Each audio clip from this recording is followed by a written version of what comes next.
नमस्कार, सूचना दर्पण न्यूज में आपका स्वागत है। आज हमारी टीम पहुंची है ग्राम सेवा सहकारी समिति रूपाहेड़ा पंचायत समिति सांगोद। आज खास प्रोग्राम खास मुलाकात में हमारे साथ है ग्राम सेवा सहकारी समिति के वर्तमान अध्यक्ष श्रीमान हेमराज जी नागर। विशेष चर्चा में श्री नागर महोदय ने बताया कि ग्राम सेवा सहकारी समिति में किसानों को ज्यादा से ज्यादा लाभ दिलवाने का रहेगा प्रयास। किसानों को मूलभूत सुविधाएं ग्राम सेवा सहकारी समिति द्वारा समय समय पर उपलब्ध करवाने का पुरजोर कोशिश रहेगी। अध्यक्ष श्री नागर ने बताया कि ग्राम सेवा सहकारी समिति में यूरिया खाद के साथ नैनो यूरिया दिए जाने से हो रहा है सहकारी समितियों को नुकसान। आइए सुनते हैं खास चर्चा किशन सोलंकी के साथ। सूचना दर्पण न्यूज चैनल से किशन सोलंकी। हम अभी पहुंचे हैं ग्राम सेवा सहकारी समिति रूपाहेड़ा के जो वर्तमान अध्यक्ष है हेमराज जी नागर, वो हमारे साथ है।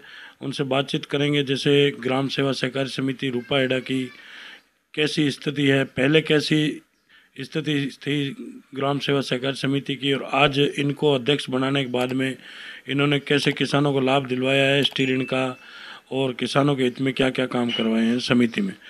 तो हेमराज जी नमस्कार। नमस्कार साहब। पहले तो सबसे पहले हमारे चैनल में आपका स्वागत है। धन्यवाद।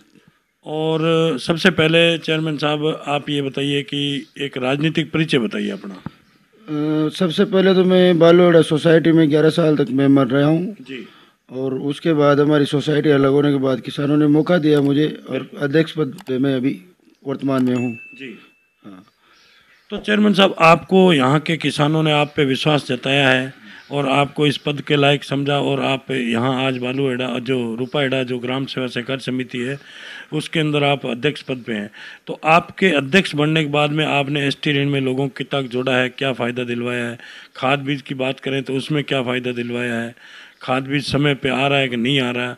और जैसे बात करें और भी कई समिति की जो समस्या है वो बताइए।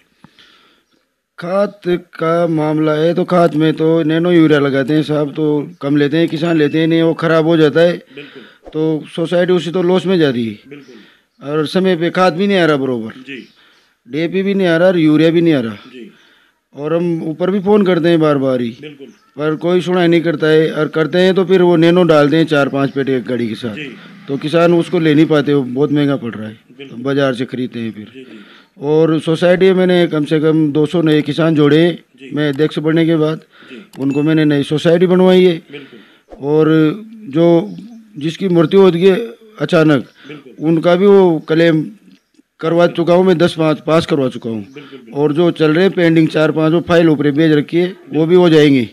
और किसी का बीमा ही टूट रहा है तो उसका तो हो नहीं पाएगा। बिल्कुल बिल्कुल सही बात। ये मैंने काम किया है और मैं 24 घंटा तत्पर खड़ा रहता हूँ किसानों को लिए, और समय समय में सोसाइटी में जाता हूँ, देखभाल करता हूँ। और मैंने काम संभाला है जब से सोसाइटी प्रॉफिट में है, लॉस में नहीं है जी। ये मैंने काम किया है सर। लेकिन चेयरमैन साहब जैसे अभी आपने बताया कि 100-200 आदमी आपने आने के बाद एसटी ऋण में जोड़े हैं, लोगों को फ़ायदा दिलवाया है। और जैसे अभी आपने बताया कि जो क्रफ्को इफ्को का यूरिया डीएपी आ रहा है उसके अंदर नैनो और डीएपी दोनों ये लिक्विड आ रही है, ये क्योंकि किसान खरीद नहीं रहे हैं, क्योंकि किसान इसको नहीं समझ रहा है। तो आप सरकार द्वारा और कंपनी द्वारा क्या कहना चाहेंगे उन लोगों को इस नैनो के बारे में? अब सरकार तो दबाव बना रही है, सरकार नैनो तो लेना ही पड़ेगा। बिल्कुल। अब किसान नहीं मान रही है तो इस पर इससे पैदावार कम हो रही है इनको। बिल्कुल। तो ये लेना ही नहीं चाहते हैं। हम भी समझाते हैं भाई लो, ऊपर से आधे से अपन भी क्या करें इसका, पर नहीं लेते हैं सर जी। इनको महंगा पड़ता है वो जी। हाँ। तो जैसे सर बात करें अपन एक इंश्योरेंस की, इंश्योरेंस समितियों के अंदर बहुत तरीके का कट रहा है, ठीक है। हेल्थ इंश्योरेंस कट रहा है, फसली बीमा कट रहा है, लेकिन बात करें उस बीमे की तो किसान का पैसा भी कट रहा है। उन लोगों को जो फसल खड़ी है उसमें नुकसान होता है तो उसकी भरपाई के लिए आज दिन तक फ़ायदा भी नहीं मिलता है बराबर। तो उसमें आपकी क्या राय रहेगी? सर ये बीमा कंपनी देती नहीं है, किसानों का तो बीमा कट रहा है यहाँ, और ये बीमा कंपनी नहीं दे रही। और हम तो बेच देते हैं ऊपर। हमारा जो काम है नकले लेने का, किसानों से आईडी लेने का, और इनका सर्वे दे के अब हम तो ऊपर बेचते हैं, ऊपर वाले बीमा डालते ही नहीं। हाँ। लेकिन इनके लिए आपके क्या प्रयास रहेंगे, क्योंकि अभी आज किसान है वो आपको देख के जुड़ा है, आज आपके एक पहचान है, इसकी वजह से आपको जनता ने चुना है और किसान आपके मार्फत ही आज समिति से जुड़े हुए हैं। तो कल को इनको किसी प्रकार की सुविधा नहीं मिलेगी तो आप क्या करेंगे, कहाँ तक जाएंगे? राजनेताओं से संपर्क करेंगे, अधिकारियों से संपर्क करेंगे, कैसे करेंगे? संपर्क करेंगे सर ऊपर तक जी। राजनीति में बड़े बड़े नेता बैठे हैं पद पे, उनसे बातचीत करेंगे जी।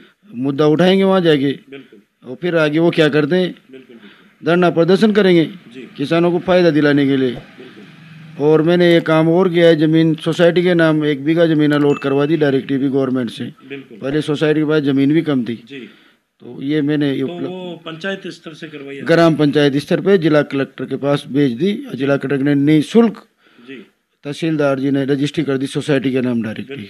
मेन रोड पे 1 बीघा जमीन करवाई सर। क्योंकि आपकी जो ग्राम सेवा सहकार समिति है उसका भवन अंदर है गांव में, इसलिए जो रोड पे आज भवन आपको जगह मिली है उसमें गोदाम वगैरह बनेगा तो आम जनता को, आम किसान को फायदा मिलेगा।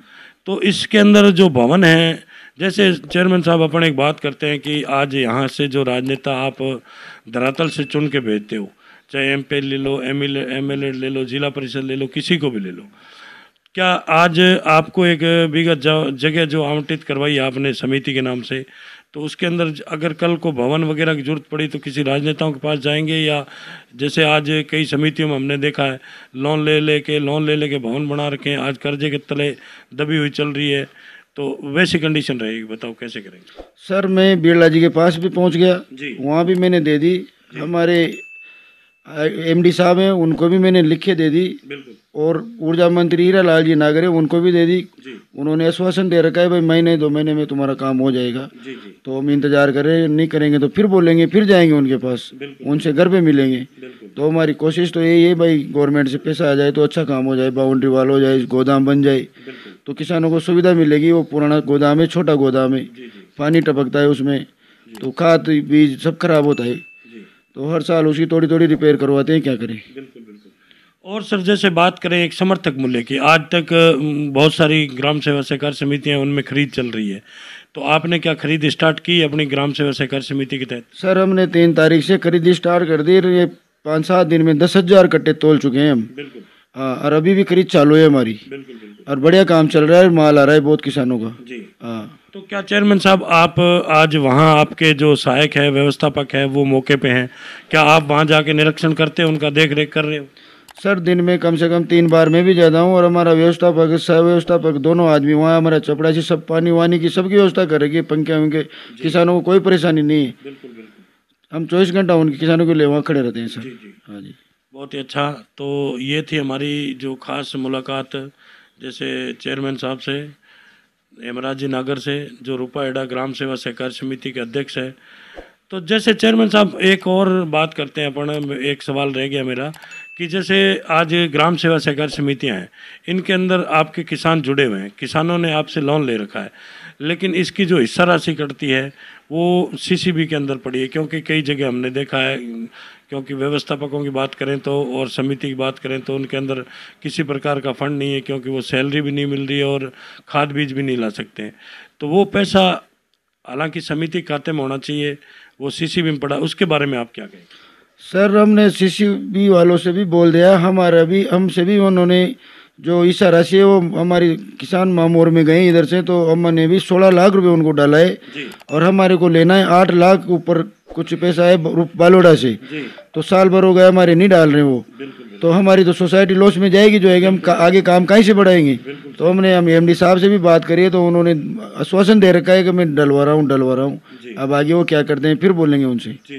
तो वो तो हिस्सा राशि तो कायदे से तो सोसाइटी में रहना चाहिए, तो उसे उसकी प्रोग्रेस होगी आगे। तो हमारे चैनल के मार्फत से आप क्या कहना चाहेंगे अपने MD साहब को, अधिकारियों को और राजनेताओं को?